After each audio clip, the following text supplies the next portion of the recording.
Hello, everyone, and welcome to Portuguese Immigrant Week in California. We are happy to have you here once again for another session, one of our morning sessions. This is actually our fourth session of the Portuguese Immigrant Week in California. Thank you all for joining us. It is a pleasure to have you on board. We are here, as all of you know, every single day. We began this journey on Saturday, the first day of Portuguese Immigrant Week in California. And we will continue with these sessions, these morning sessions, very early in the morning for the next couple of days as well. So today, Tuesday, but we'll have another session on Wednesday, one on Thursday, and one on Friday. Our last two sessions actually will be focused on Portuguese oral history in California and some of the work that we have done at the Portuguese Beyond Borders Institute at California State University, Fresno, where with all of the different recordings that we have that are actually oral history, including panel discussions and things like that. We have now over 200 hours and 200 different events and 200 different stories, whether they be individual or collective, that we have archived through PBBI. Many of them, of course, being transcribed to be archived in our Fresno State Library, and the others are archived through our Fresno State YouTube channel, but also will be archived in our library as well. Those are a bit more into the personal nature. They will be archived and transcribed. The others will be archived as well. So today on the Portuguese Immigrant Week in California, day 4, since we've had a different session every morning here, Saturday, Sunday, Monday, and today, Tuesday, we will focus, as we promised you yesterday, on Portuguese immigrant experience, in this case, in the Portuguese literary tradition and literary expressions. We've been very fortunate in the state of California by having quite a few Portuguese Americans, whether it be immigrants writing in Portuguese, and then, of course, even immigrants such as our very famous one, Alfred Lewis, who also wrote in English. And we have, of course, many in the latter generation, especially, I would say, within the last 40 plus years, folks writing in English as well. But we've had lots of different books in English and before this transition happened 35, 40 years ago or so. So Portuguese literary expressions in California is our theme for this session of the Portuguese Immigrant Week in California, brought to you, as all of you know, by PBBI, the Portuguese Beyond Borders Institute at California State University, Fresno. We thank our partners, FLAD, Luso-American Development Foundation, CPAC, the California Portuguese American Coalition, PFSA, the Portuguese Fraternal Society of America, and the Luso-American Education Foundation, as we partner with these associations and foundations in order to bring to you 2 sessions per day. So there's this session in the morning, and in the afternoon, we always have a panel or an interview session, some of them in English, some of them in Portuguese. Today's session at 5 o'clock will be in Portuguese, and it will be about the book that is a bilingual book. The stories are in Portuguese with an intro in English of the popular folk tales or contos populares portugueses da Califórnia that Bruma Publications just published through, of course, Bruma Publications, I said, through grants from our oral history program and FLAD, and it is the work, the academic work of Professor Manuel Costa Fontes, who will be our guest this afternoon. So to talk to you a little bit and not to bore you with a big, long lecture of about an hour and a half or two, we'll try to keep this to 30 minutes, as we always do, 30 to 35, a little bit about Portuguese literary expressions in California. And I'm going to be also reading parts of this presentation from the book, The Portuguese Presence in California by Professor Eduardo Meion Dias. And I'm actually reading from the 2nd edition that was published by the Portuguese Heritage Publications of California, a book that I've recommended every single day that we've met this week. And so when it comes to Portuguese literary expressions, and I quote Dr. Eduardo Meion Dias, popular poetry historically constituted the earliest and most vigorous facet of the Portuguese American literature, a genre well over 100 years old here in California. Only rarely does such poetry ever see the light of day in print, though. At least that was the thing in the past and still is somewhat.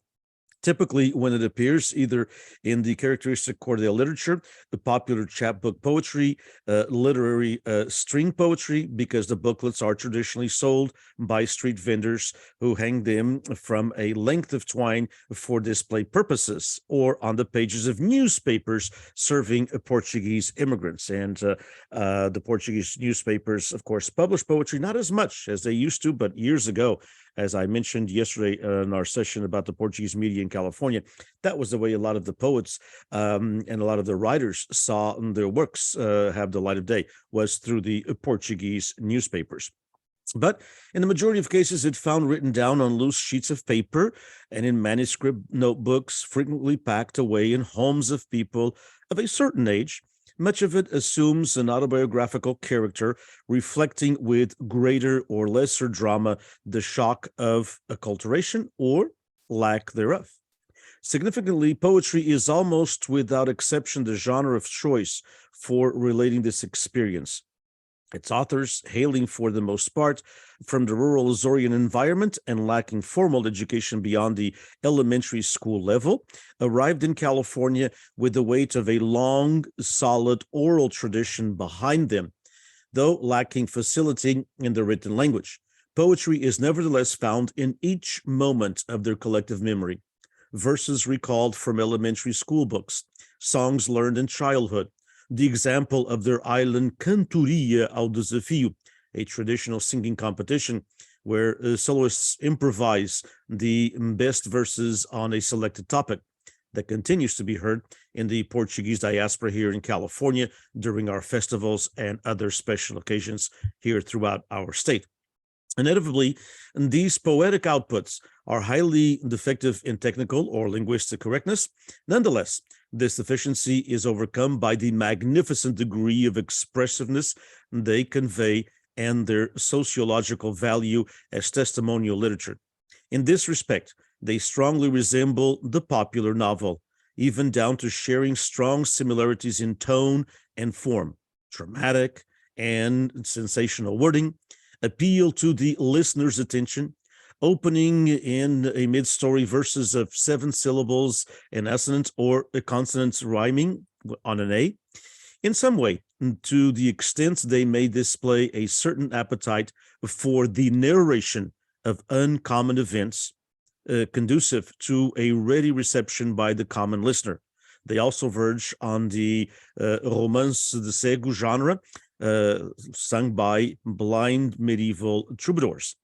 And so poetry was indeed the very first genre that Dr. Eduardo Meillon Dias, from all of his work and his many years in researching this, that he found some of the early poetry and some of the early publications that, as he said, weren't even publications in the public form, but also kind of in the way that they were put away. People kept them in notebooks. People sometimes had the courage, because it takes courage to see a written word on a newspaper so everyone can see it and everyone can criticize it. And our community loves to criticize. That's, I guess, our number one pastime.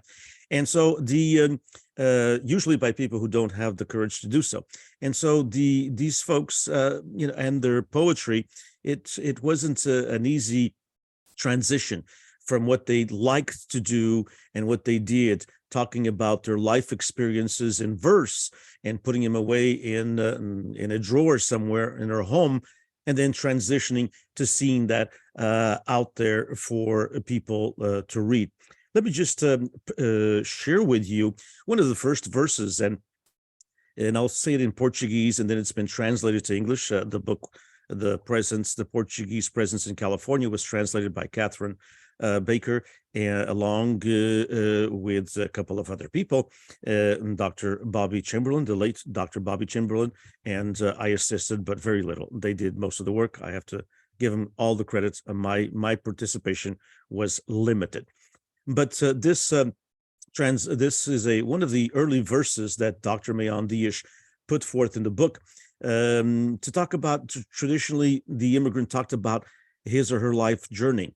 And so, trabalho do diabo, pode-me acreditar. Ao cabo de dia ou dois, não me podia abotoar. As mãos incharam-me tanto, aquilo a que era doer. Se continuasse muito tempo, parecia-me que ia morrer. Logo no meu princípio, comecei-me a desgostar. Trabalho de ordenhar vacas não me ia acostumar. And here's kind of the translation. Of course, it doesn't rhyme as it rhymes in Portuguese. But here's kind of the nexus of what this early writer of the Portuguese American experience wanted to say. Work of the devil, you certainly can believe me. At the end of a day or two, I couldn't even button my clothes. My hands swelled so much. That's what you call real pain. If I continued much, much longer, it seemed like I would die. Soon after I started, I really began to hate it. This work of milking cows, I certainly wasn't going to get used to it.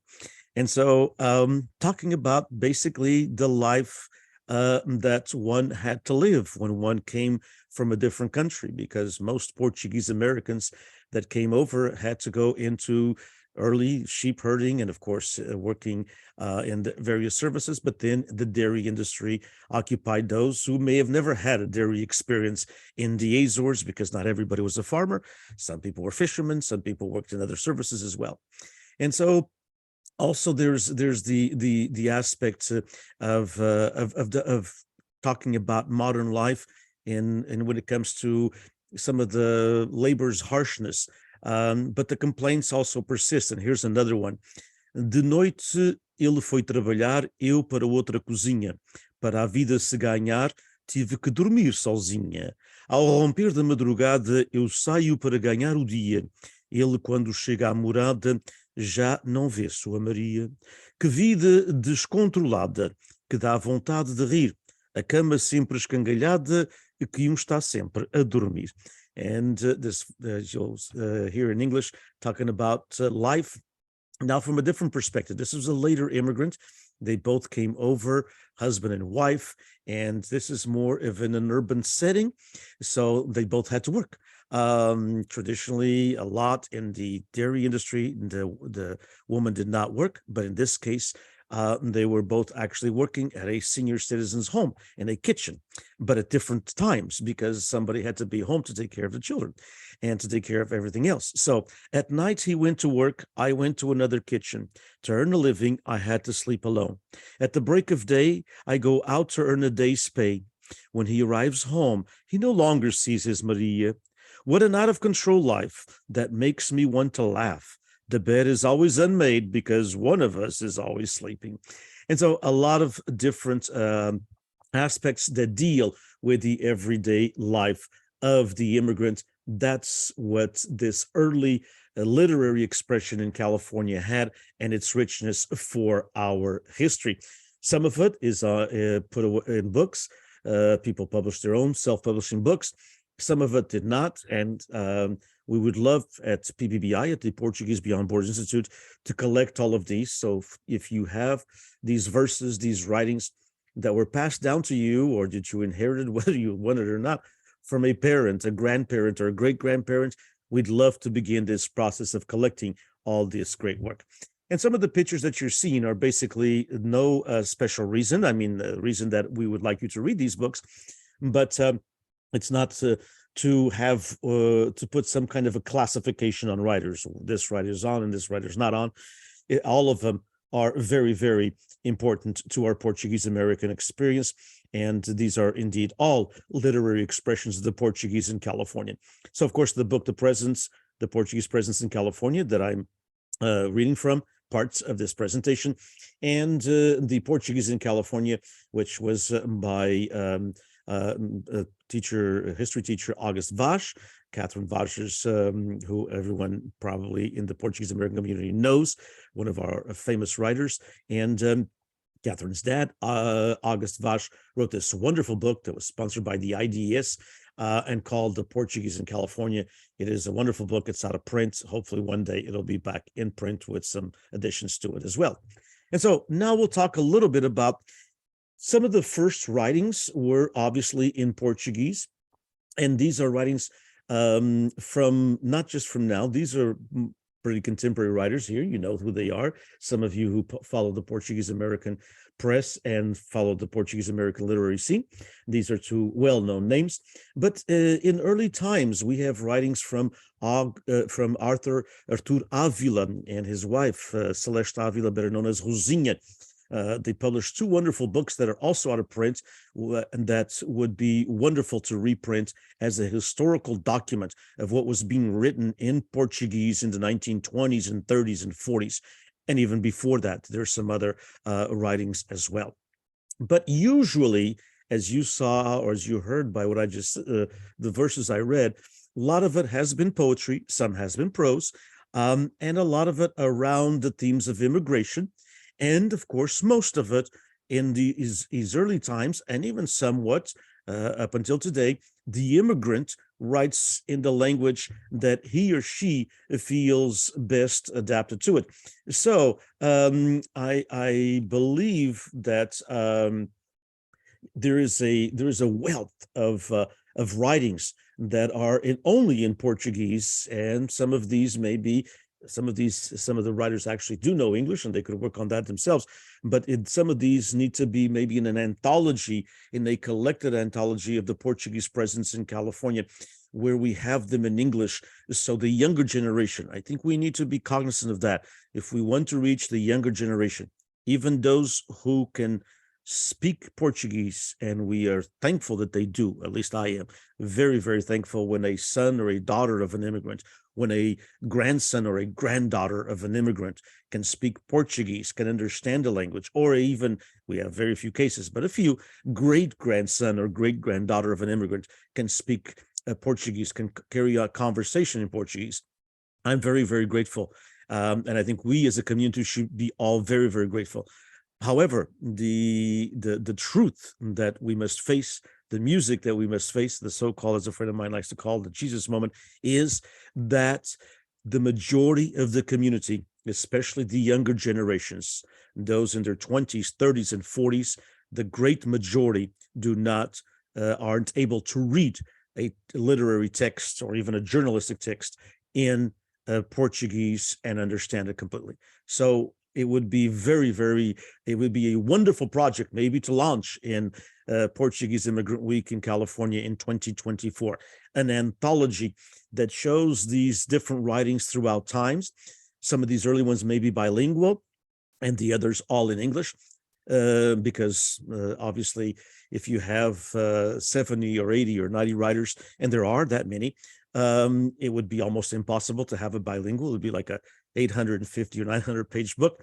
But in order to keep it at a readable level, in other words, that it's a book that doesn't weigh a ton and a half, and that people will actually read it and get something out of it and understand the richness of the literary expression of the Portuguese in California, I believe we need to do it an anthology, as I said, maybe just in English, with some of the early ones in both languages, that we could keep it around 250 to 300 pages and have some of these works, like the works of José Luís Neves Pereira da Silva, my colleague and dear friend from San Jose, and João Luís de Medeiros, who's also an excellent poet and prose writer, and now living in Southern California, or the literary expressions of Maria das Dores Beirão, who I've had the pleasure of translating two of her poems, and her wonderful creativity in Beijo de Abelha, or José Manuel Vicente Jorge Raposo, José Raposo, better known just those two names. And like this book, Alma em Pedaços, and others that he has published, including some in English. José Raposo would be easy to anthologize because he has a lot of his works that he himself created in English as well. And then you have some of these others who also are in Portuguese. Saudades dos Tempos que Já Lá Vão is one of several books by Maria Fernanda Simões, my colleague from radio, my dear friend also, a very, very dear friend. All of these people, fortunately, are my friends, but and I'm thankful for their friendship. But Maria Fernanda Simões is a colleague from many, many years ago in Portuguese radio, from about 40 years ago. And Maria Fernanda Simões has published several books, and it would be wonderful to take one or two of her texts as well and translate it, because it's about a time in the Azores it no longer is, but it must be passed on to future generations as well. Machado Ribeiro, which is a pseudonym for Dr. Décio Oliveira from the Northern California, from San Jose, Retalhos de Alma, and many other books of poetry that he has written, fine poetry as well. O Canto da Minha Poesia, from also my friend Julia de Souza Borba, and some of her nostalgia poetry that also would be wonderful to have in an anthology in English as well. Some other books. Now, we transition now into books that are in English, and I'd like to talk to you a little bit about those. And again, and we'll start with the one on the right side, which is Luciano Cardoso's 100 Anos Sem Ti, or Century Old Wish. Luciano did a pioneer work. I believe his book has been out, so I could be wrong. So if I'm wrong by a few years, don't kill me. But I would say probably very close to or over 15 years ago. And 100 Anos Sem Ti, A Century Old Wish. Luciano has a novella, and it's basically in two languages. So he himself has it in Portuguese and English. So this is a novel concept, and you can do it with a novella, with a short novel. It can be in both, but more and more when we publish, we have to kind of make the decision to go either one book, one language, or another. Azorian Dreams by Sue Fagal-Lick, who has written many books about the Portuguese-American experience in California, and who is also very in tune, especially what Sue does is give us a picture of the Portuguese-American community already from an integrated standpoint, where these other writers before are all immigrants, and they have writings that feature both worlds, and sometimes the toughness that one has to go through in that process that Professor Eduardo Meão Dias talked about in that piece I read, acculturation or lack thereof. And so the writers like Sue Fagal-Lick already talk about the integrated community, the community that has been here for 1, 2, and some cases 3 generations. One of our early literary expressions in California was indeed Alfred Lewis. And there is a program that we have through the Portuguese Beyond Borders Institute in our YouTube page archive. You can go to it and just type in Alfred Lewis, and you'll be able to see there in our YouTube channel a program that we did of about 45 minutes dedicated to Alfred Lewis. Alfred was indeed a writer that one must continue to talk about. He is still, as all good writers are, he is still very relevant today, although he died in the 1970s. 60 Acres in the Barn is a wonderful novel about an immigrant arriving here in America. His first and most famous novel is called Home is an Island, and it was published in the 1950s by Random House. And it's about living in an island and wanting to leave the island. And this one is kind of a continuation in one aspect, because it is the early days of the Portuguese-American experience here in California, obviously very 1950s and early 1960s, and even before that. So I would say between the late 40s and mid 60s. And then Alfred has done lots of work in poetry and his poems in both languages. Alfred was truly a bilingual writer. He could write just as easily in Portuguese and in English. Now, if we come to the present day, we have, of course, many writers, and I'm just going to feature a few of them because of lack of time, and because we promised to have this around 35 minutes or so. And so we don't want to completely bore you with it, but we surely want to show you the richness of the Portuguese literary expressions in California and entice you, if we can, And when I know I do that various times throughout the year, but Portuguese Immigrant Week would be a sin, a cardinal sin, as we say in the Catholic Church, if we did not include one talk about the richness of the Portuguese literary expressions in California. And this richness is known in some parts of the world besides California. Because these are world writers as well. And so in the Azores, thanks to our good friend Humberto Freitas, who is a literary critic who has written extensively about the Portuguese American writers and especially the Portuguese Californian writers. Also, Professor Onésimo Teotonio Almeida from Brown University, Professor Francisco Cota Fagundes from University of Massachusetts Amherst, Professor Maria João Dodman up in Toronto, and Professor Manuela Marujo, among others, have written extensively about the Portuguese American experience and the Portuguese literary expressions. But in mainland Portugal, slowly things are getting there. It takes a while because of some of the very centralized way that the Portuguese nation is still ran. And because, let us be completely transparent and honest, because at times Portugal thinks it's still an empire, that it has not been for a few hundred years, but it still thinks it is one. And when I mean a few hundred years, we had colonies up until 1974, but the empire wasn't really there in a lot of different ways. We need to come to terms with that in the Portuguese world in mainland Portugal. That has not happened yet. But the Portuguese literary expressions, I should say, the writers have come to terms with it. Sometimes it's a political aspect of it that hasn't. However, these writers, such as Millicent Borges Riccardi and Sam Pereira, all of their books, whether they are kind of more into the Portuguese or not, they all have aspects of the Portuguese American experience, of the Azorean experience. And certainly these two, the Marriage of the Portuguese by Sam and Through a Grainy Landscape by Millicent. They are books from cover to cover that deal with the Portuguese American experience already from a second and a third generation aspect. And these are very important literary pieces for our community, such as is the work of Lara Goulart. Lara's Kissing the Bee is full, of course, of Portuguese. Most of the book is about her Portuguese American identity, being a Californian of Azorean ancestry, now fourth generation.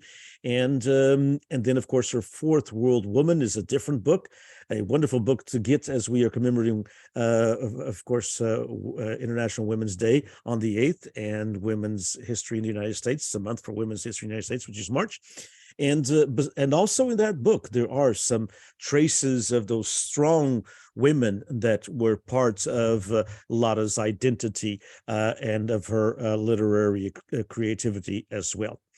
From an aspect of a novel, and one that I never get tired of recommending, is Land of Milk and Money by Anthony Barcelos. And Land of Milk and Money is a novel about the Portuguese American experience in a particular part of the state, which is, of course, the Central Valley.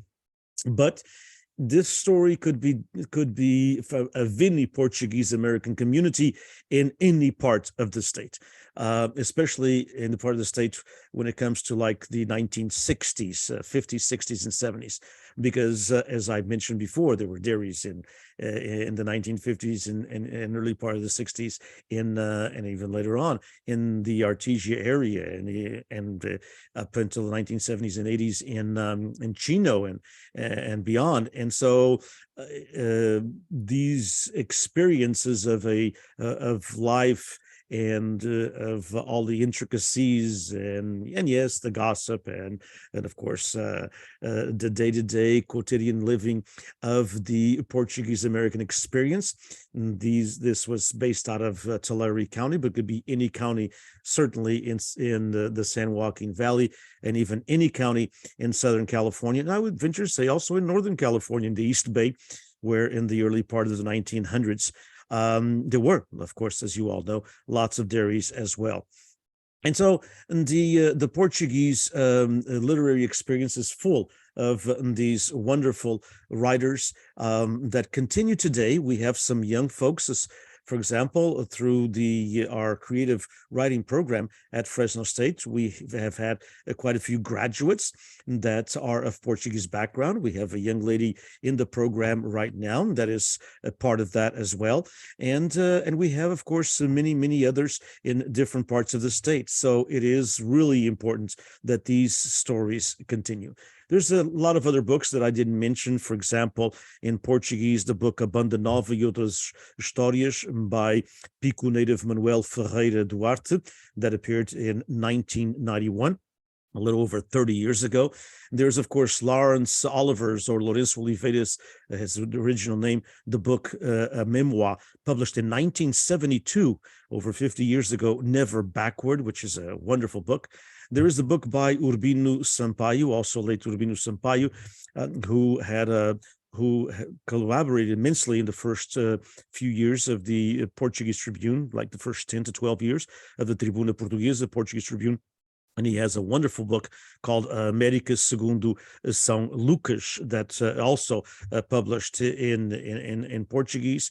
And of course, there are many others. Under the name of Ferreira Moreno, Father Joe Ferreira, born in São Miguel and resided many years in the East Bay, in the Tribuna Portuguesa newspaper and other periodicals in the United States, Canada, and the Azores, published a column called Reticências that offered many aspects of the revival of island folklore and immigrant stories. And it'd be great to have, of course, his work as well published in a book form. And not directly only in California, but mainly in California as it began.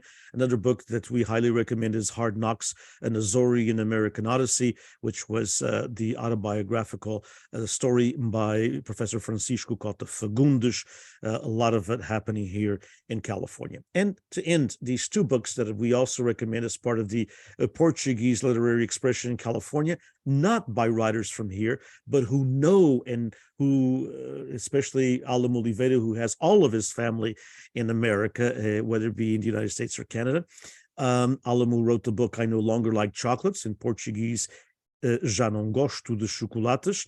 The book has been translated. It has been published by Portuguese Heritage Publications of California. It is a wonderful book about the Portuguese-American experience. And the book of poetry, My Californian Friends, bilingual book of poetry by Vasco Pereira da Costa, that actually has lots about the Portuguese-American experience as well. It's all about the Portuguese-American experience in California. And with that, we had promised you around 35 to 40 minutes, so we're going to try to keep to that by thanking all of you and by saying that the Portuguese literary tradition in California is indeed a great one. And it is one that is alive and continuing, whether it be mostly now in English, of course, but whether it be in Portuguese or English, it continues for many generations. I believe, let me end by reading what was written on Dr. Eduardo Meion Diaz's book, The Portuguese Presence in California, that I've been citing. And he says, as he ends it, what does the future hold, given that California literature in Portuguese is produced overwhelmingly by and for a limited transplanted core readership, and that immigration rate from the Azores has been in decline since the late 1970s and practically non-existent in the last 10 to 15 years. Such literature is intrinsically ephemeral. Yet, and he cites me, yet Dinis Borges remains optimistic that a demand will continue to exist by subsequent generations of English-speaking descendants of these immigrants for Portuguese works in translation, for original works in English or Luso topics, for knowledge of cultural traditions, and for learning Portuguese as a second language. Without vigorous support, though, Portuguese Californian literature risks becoming, with the migratory few greatly stemmed, inexorably doomed to attain museum piece status. And we don't want that. And I do continue to be optimistic, although I wrote this probably that Dr. Meondish talked about probably about 25 years ago, but 25 years later, I still am very optimistic. I see a lot of creativity in the Portuguese American community. I see a lot of creativity in Californian poets, California writers, California artists who are of Portuguese ancestry. And they are, first and foremost, California writers, but they are also of Portuguese background. And if we look closely into their works, even the ones that we might not think are directly talking about saudades or some other concept, there is an element of the Azorean and the Portuguese experience within their works. And so kudos to all who continue to keep the Portuguese literary expressions alive in California, be it now in English, be it now in translation from works from Portugal and especially from the islands of the Azores and Madeira, be it also in of course the young Portuguese Americans who, as I said earlier, are creators, whether it be poetry, fiction, whether it be nonfiction, whether it be in journalistic pieces, literary journalism, essays, and other forms of art. There is always there a Portuguese and Azorean and Madeiran influence, whether they are second, third, fourth, and even fifth generations. Thank you all for being part of Portuguese Immigrant Week in California. We are commemorating a different way. We're not commemorating with a festa, but it is a festa, from my perspective anyway, to talk about who we are, what we need to do, and how we continue, in this case, the Portuguese literary expressions alive for future generations here in the state of California. We'll be back on Wednesday, tomorrow at 8 a.m., Portuguese Immigrant Week in California. We will be covering Portuguese Americans or Portuguese in California public service. We have a very, very rich history of Portuguese Americans from California serving at all levels of government, a tradition that is way over 100 years old. And we'll be talking about that here through the Portuguese Beyond Borders Institute as we commemorate Portuguese Immigrant Week in California. Thank you all. Happy Portuguese Immigrant Week to everyone. Take care, and we'll see you next time. Take care, everyone.